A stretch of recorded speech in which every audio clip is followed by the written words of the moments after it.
Olá, estudante, tudo bem? Eu sou a professora Ana Paula Gomes. Seja muito bem-vinda ao canal.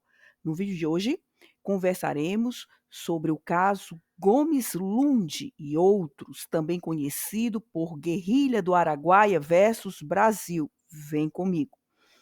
Antes de estudarmos o material disponível no portal do Conselho Nacional de Justiça, é muito importante que você recorde que a lei de anistia, que é de 1979, lei 6683, de 28 de agosto de 1979, ela concedeu anistia a todos quantos, no período compreendido entre 2 de setembro de 61 e 15 de agosto de 1979, cometeram crimes políticos ou conexos com os crimes políticos, cometeram crimes eleitorais, aos que tiveram seus direitos políticos suspensos e aos servidores da administração direta e indireta de fundações vinculadas ao poder público, aos servidores das funções legislativa e judiciária, aos militares e aos dirigentes e representantes sindicais punidos com fundamento em atos institucionais e complementares. Essa foi a lei de anistia, tá certo? A lei 6683 de 1979. E como essa lei é de 1979, é importante você observar que a problemática, ela tem por fato gerador um período anterior à adesão por parte do Brasil à jurisdição da Corte Interamericana de Direitos Humanos. Porém, nesse caso, Gomes Lund, a Corte entendeu que os atos de desaparecimento forçado se prolongam no tempo e, por isso, o Brasil foi sim responsabilizado. Não sei se você já ouviu falar em Comissão Nacional da Verdade. E não sei se você já estudou os crimes de desaparecimento forçado. Tudo isso é produto da condenação do Brasil, no caso Gomes Lund e outros. Então vamos agora entender o caso, tá certo? Olha só.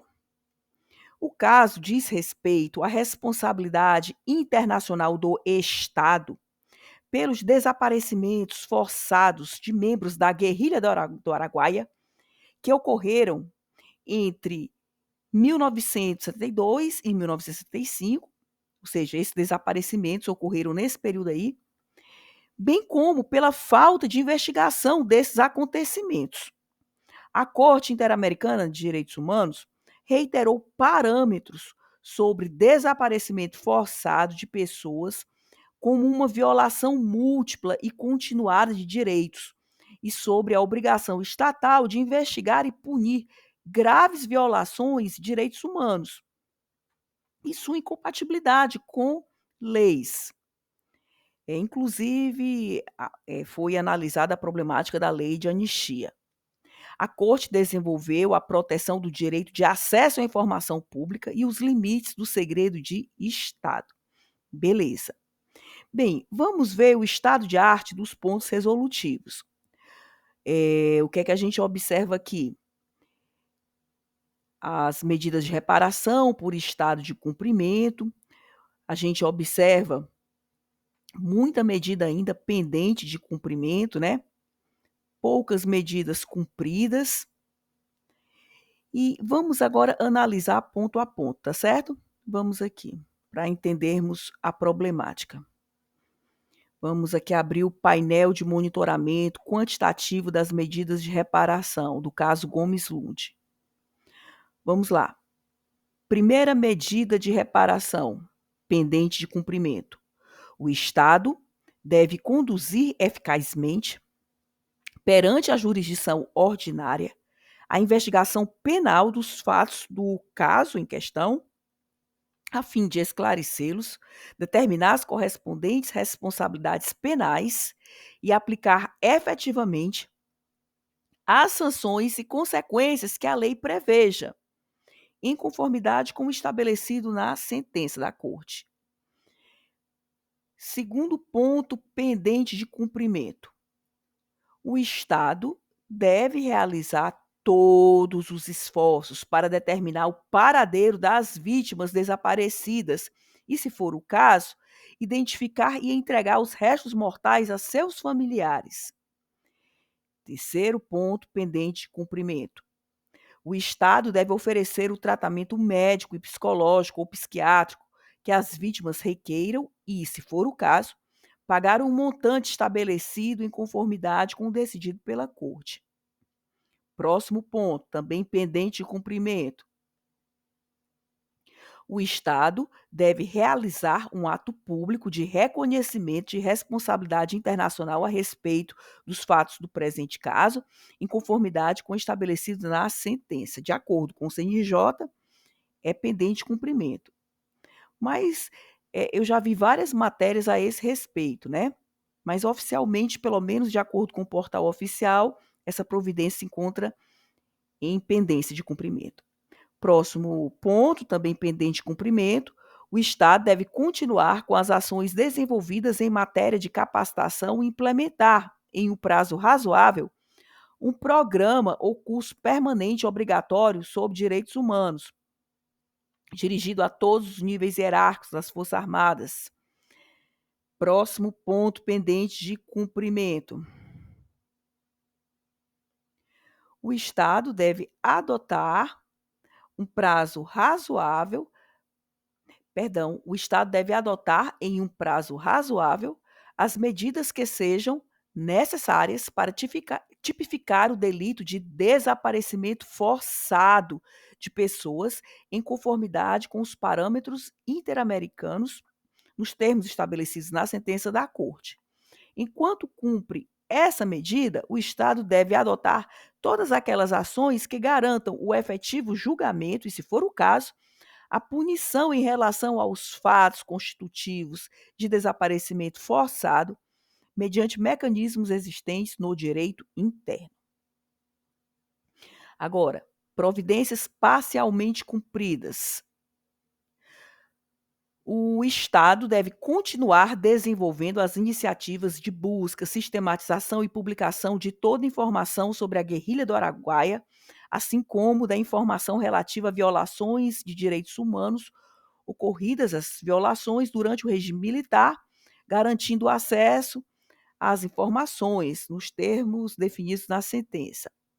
Outra providência parcialmente cumprida é que o Estado deve pagar quantias fixadas na sentença a título de indenização por dano moral, por dano imaterial e por restituição de custas e gastos.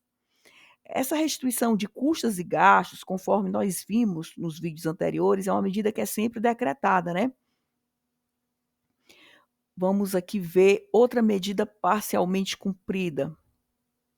O Estado deve realizar uma convocatória em, ao menos, um jornal de circulação nacional e um da região onde ocorreram os fatos do presente caso, ou mediante outra modalidade adequada para que, por um período de 24 meses, contado a partir da notificação da sentença, os familiares das pessoas indicadas aportem prova suficiente que permita ao Estado identificá-los e, conforme o caso, considerá-los vítimas, nos termos da Lei 9140 e da sentença da Corte. Agora, o que foi cumprido? Vamos lá. O Estado deve realizar as publicações ordenadas em conformidade com o estabelecido da sentença, isso foi cumprido, né? E a última medida cumprida: o Estado deve permitir que, por um prazo de 6 meses, prazo esse contado a partir da notificação da sentença, os familiares dos senhores Francisco Manuel Chaves, Pedro Matias de Oliveira, que era o Pedro Carretel, Hélio Luiz Navarro de Magalhães e Pedro Alexandrino de Oliveira Filho, possam apresentar-lhe, se assim desejarem, suas solicitações de indenização, utilizando os critérios e mecanismos estabelecidos no direito interno pela Lei 9140 de 95, conforme definido na sentença. Vamos ver qual é o assunto tratado por essa Lei 9140. É só fazer aqui uma breve pesquisa para ler para vocês pelo menos a ementa da lei, tá certo?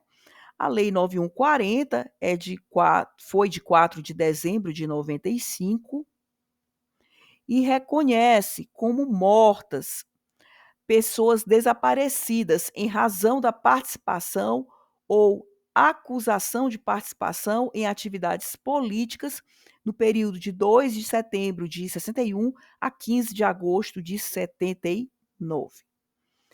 Bem, aí, para finalizarmos o vídeo de hoje, vamos aqui dar uma olhada, gente, na sentença da corte, tá certo? Bem, a sentença da corte, no caso Gomes Lund e outros, que foi a guerrilha do Araguaia versus Brasil, a sentença da corte, ela foi de 24 de novembro de 2010. É isso aí. Espero que o conteúdo de hoje tenha sido útil. Gratidão por sua audiência.